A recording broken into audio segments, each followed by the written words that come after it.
With the start of Chapter 12, we turn our focus onto the juvenile justice system from juveniles' contact with police, that's Chapter 12, then the courts, Chapter 13, and then corrections, Chapter 14.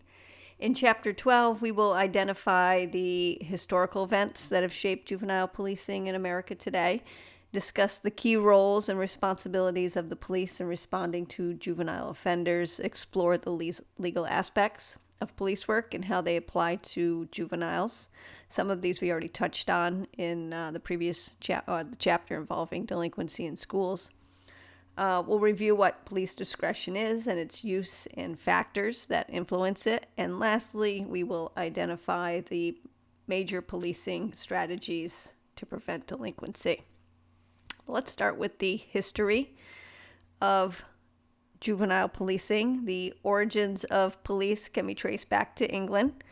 In the ancient times, there was no official police, no official English police. Villages fended for themselves with responsibility of aiding their neighbors. They called that the pledge system. There wasn't any police services at that time for children or juveniles. Everyone was treated the same way. These neighbors or groups were called tithings, and they took care of minor issues. Bigger issues were handled by a constable who was appointed, and this constable supervised the titherings. In the 13th century, the watch system was implemented to help protect the English larger cities. Watchmen patrolled and protected against various crimes. The watchmen were made up of church parishioners, and they reported to a constable. In 1829, Sir Robert Peel, England's Home Secretary, established the first police, the public police, in which it was called. He published the Metropolitan Police Act that he kind of helped get that law passed, and it created the first British police force, which was structured along the lines of like the military. And it's what the 21st century knows today is the modern day police. It was used as a guide or structure, especially in the U.S. system. These police were called bobbies, but they had their issues. There was corruption, there was alcoholism, and they were involved in their own illegal conduct. Early police agencies were created in the mid-1800s. Boston created the first formal U.S. police department, then New York, and then Philadelphia. And during all of these times, juveniles who broke the law were treated just like the adults. But in the late 19th century and into the 20th century, the problem with how to deal with homeless and unemployed youth began to grow. Various groups were formed to lead the charge on police reform as a result of their efforts. They specialized in police units, and they were called the delinquency control squads, whose purpose was to get these juveniles off the streets using methods employed, as we discussed in Chapter 1, putting them in foster homes, or the state took custody, or the orphan train. The 1960s, now we're jumping into the 1960s, they saw there was a number of Supreme Court decisions and rulings on various police methods, such as search and seizure and instructions relative to arrest rights and interrogations. These decisions put restrictions on police procedure and discretion. The civil rights movement, the police and their treatment of African Americans. There was riots that occurred back then throughout the major cities, Vietnam, and student protests. So there was some unrest. Crime began to grow and nearly double. In the 1970s, the agency structure, the president, federal government created the Law Enforcement Assistant Administration, which gave support for funding for agencies to create education programs, money for college campuses to educate students who seek to work in law enforcement, technology advancements, and further enhancement programs for police services for handling children and juveniles. Today, a juvenile police officer, or a number of officers, depending on the city and area, there are that focus primarily on handling juvenile matters and cases. There are a number of programs now that specialize in juvenile police programs. These programs, they take two forms: preventative in the form of education, outreach, athletic leagues. The other involves enforcement, including court, school policing, and gang control. The primary responsibility of the police is the protection of the public, or, to act as people see them on TV and in the movies, as crime fighters. At least that is what is usually at the forefront of the minds of citizens. However, this view has been changing over the decades as a new form of policing has begun to take shape. It's called community policing. The community needs police for safety and protection, but police need community to report crimes and cooperate in investigating crimes and delinquent acts. Programs and strategies are designed to bring the police and the public closer together and create a cooperative working environment in the community. And community engagement is the key. Developing and maintaining the trust of the community is pivotal to the success of community policing. Community engagement requires a policing perspective that goes beyond the standard law enforcement emphasis. This widening outlook recognizes the value of police activities that contribute to the order and well-being in the community. Such activities could include working with residents to improve neighborhood conditions, providing emergency social services to those at risk and the youth at risk, conducting door-to-door visits to residents in order to increase perceptions of personal safety, or simply just walking in the communities. These types of activities serve to help develop trust between the police and the community and the young individuals that live there. This in turn allows the police to gain access to important information from the community, which can lead to the prevention of crimes, increase support for crime control measures, and provide an avenue through which the police can develop working relationships with the community. Under this model, police have the ability to work with juveniles and steer them away from crime or delinquent acts, especially when it comes to drug use and gang activity. The juveniles who do not have a high regard for law enforcement, those are the folks that the police look to improving that relationship with under this model. So that's the key. So who is a juvenile officer and what does a juvenile officer do? Juvenile officers operate as specialists or are models of a special unit handling only juveniles and issues related to juveniles. Their role is just like any other officer in that he or she intervenes when actions of a citizen produce public danger or disorder. And in their case, that person is a juvenile. Juvenile officers' qualification: some require general patrol experience. So they have to have been out, on the streets and interacting and communicating with the community. A desire to work with juveniles. A thorough knowledge of the law, especially juvenile rights and the juvenile court system, and the availability of needs for juveniles, or what's available for the needs of juveniles in the community.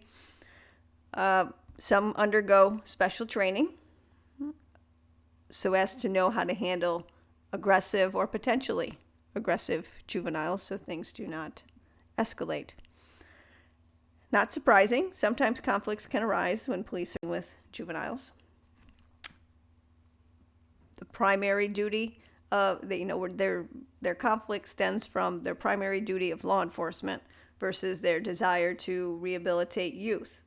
So that seems to be the focus of their primary conflict. To arrest and protect or help to rehabilitate an individual. Generally, police have a wide breadth of discretion when handling adults, and we're going to talk about what their discretion is in more detail and what affects it. But when dealing with juveniles, the pressing concern for the police and what the court's view is what is in the best interest of the child versus using discretion. That can create a conflict, or when to use discretion. It is usually deciding, the officer is usually deciding between when to refer a case to juvenile court versus a community service agency that the officer is having to decide, or even letting off on a warning, or calling their parents, depending on what the issue is. Juvenile attitudes toward police, that's another role in the conflict. Per the African American teens, they rated the police less favorably than all other racial groups. Juveniles with prior police contact hold less favorable attitudes toward police. Juvenile crime victims are less likely than adult victims to contact the police. So this is another type of conflict that plays a role in police discretion. Other conflicts that can arise when police are dealing with juveniles. The use of juveniles as informants. This is a terrible idea, by the way, but it is done, and it's done often. Informants provide police with information regarding an ongoing criminal conduct that they may be aware of, or they may even be a part of.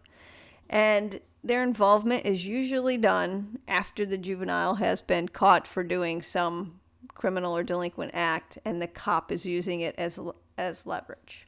I won't turn you into the juvenile court, and you can be my snitch. That's kind of how it works, and I hate that for adults, and I hate that even more for children when that happens, because I find that there's a little bit more taking advantage of. That's my personal take on being involved in having to work amongst that conflict. So what role should the police play in mediating problems with youth? In essence, the true role of juvenile officer exists somewhere between law enforcer and delinquency prevention worker, right? Leaving the serious offenders to the juvenile court system to determine, and then the minor conduct to a less restrictive alternative, such as a referral to community agencies or treatment or probation. Remember, our persons in need of supervision, they're not necessarily involved in the court, they're just being supervised by probation or an agency. Violent crimes. Let's talk about police and dealing with juveniles who commit violent crimes.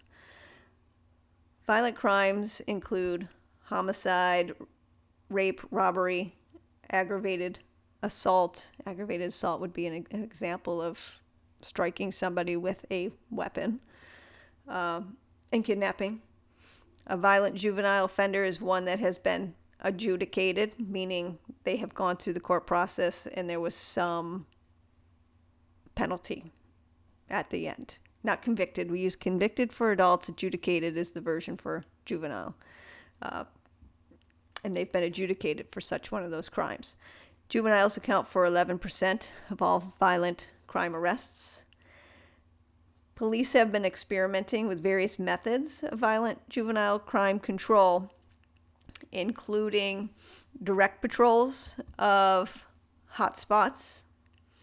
Hotspots are places where crimes primarily take place, and that juveniles are the ones that are committing them. It might be a street corner, it might be a park, it might be a mall. Wherever that town or city's hotspots are for juveniles to hang out and commit crimes. Proactive arrests of serious offenders. There is basic no discretion. You commit a serious offense, you're off to juvenile court. And implementing problem-oriented policing. We're going to talk more about types of policing in a little bit. Addressing the problems that are underlying the incidences of juvenile delinquency rather than the incident or incidences alone. This approach requires police to be proactive in identifying underlying problems, which can be targeted to reduce crime and disorder at their roots. The strategy places more emphasis on research and analysis, as well as crime prevention and the engagement of public and private organizations in the reduction of community problems. Like I said, we're going to talk more about this type of policing a little bit. But it goes hand in hand with community policing, thereby improving community connections, which in essence, which is essential to combating violent juvenile crimes. So they're trying to get to the root of what causes this particular problem versus dealing with it at that particular moment. They'll deal with it ahead of time. They head it off at the pass.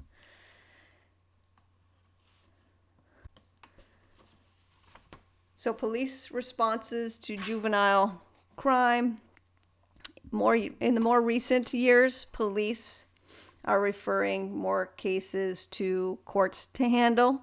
As you can see from the chart here in the chart in the book, there's 500 juvenile arrests. The two-thirds of them are being referred to court, and then about 23% are done informally by either police referral to a community agency or some other referral, like within the police department, or I would think some under there referred to criminal court, informal, handled, and released. There's the ones that I was looking for that. Some that go to, their parents, a little slap on the wrist. The parents come and get them and pick them up. Or they're off with a warning. But the question becomes, how come more are being sent to courts? We know that the violent crimes will be sent to court.